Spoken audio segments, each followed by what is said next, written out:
If you still want more mysteries in Botswana, I've got yet another book for you. Today, we're going to take a look at The Kalahari Typing School for Men by Alexander McCall Smith. Welcome to Spencer Reads Everything. I'm your host, Spencer Duncan, and today we're taking a look at the fourth book in the #1 Ladies Detective Agency series. As I've said before, I'm primarily going to summarize the books because if you want my opinion on each of these books, I think my overview covers what I like about them pretty well. And I think almost every book I like essentially the same. They're very easy reads because the way he writes about the people in Botswana, about the main characters, it's all just so engrossing. I have the same things to say about this book as I do about all of them in terms of quality of writing, how much I love them, and how much I think everyone should read these books, especially if you're interested in any kind of detective books that have a little more to them than just the cases at the heart of them. There's much more about the personal lives of the individuals involved and the larger society in which the main character, Precious, lives. For all that, go look at my overview of this series. Today, I'm going to give you a summary and my thoughts on the Kalahari Typing School for Men. One of the big things about this book is that even though Grace, Precious's assistant, has had a lot of activity in the other books, this is the first one where she gets a major plot point all to herself. Matter of fact, the title is a reference to something that she does. As usual, there's a lot going on in these books, so let's parse out some of what's happening. The first thing that I'm going to point out is the desire for her to create the Kalahari Typing School for Men. Grace, who is a very efficient and very capable assistant, comes from a very poor background, and for that reason, she has a hard time making money, even with what Precious is paying her, and now as manager of the shop as well. It's still just not a ton of money, and she has a lot of different ideas. So the one that she comes up with in this book is that she wants to create a typing school for men because she thinks that men could use more assistance in typing, yet they will not go to the secretarial college like she did, and she thinks this is a great way to get people more typing skills. And I think there's also an element of her, hoping to meet more men because she also just does not have much of a romantic life, and that's going to be an ongoing issue in the series. The typing school is going to prove to be successful. She is going to manage to get quite a few students, and she is very capable at teaching them how to type. She actually goes and gets the typewriters from the Botswana Secretarial School where she went, and they're all so proud of her for her unprecedented 97% on the final exam. They give her a lot of typewriters that don't fully work, but they'll do for her purpose of trying to teach people to type. And at her school, she does meet somebody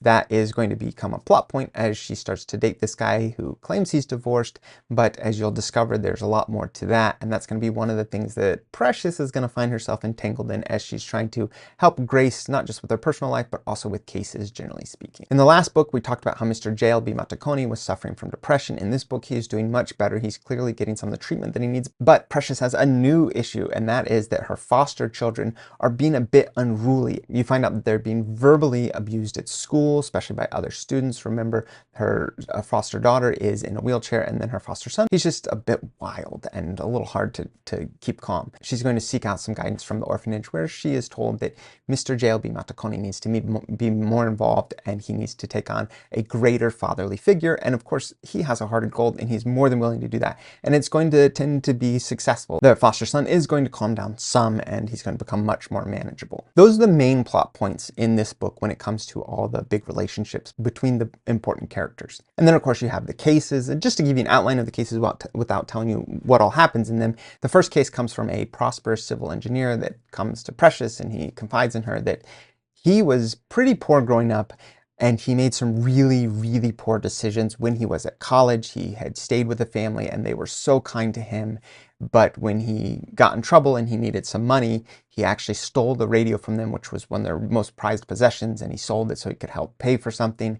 And he is forever plagued by this, and so he wants to make amends. So he hires Precious to go figure out who that family is, figure out what happened to them, and figure out if there's any way that he can show any kind of recompense. And then the other case that she takes on is not actually a case that she's hired to do. She discovers that there is another detective agency. For a long time, she had been the only detective agency, let alone the only female detective agency in Botswana, at least in the capital city. She's going to go investigate and see if this is real competition, and this guy claims to have all sorts of expertise, former military training, having traveled the world. She's pretty dubious of his credentials and everything that he claims, and so she manages to show him and demonstrate the challenges of a detective agency, and you of course will see some kind of resolution with that. But again, I will leave it up to you to read that and to find out for yourself. I'm going to say this in every one of these reviews.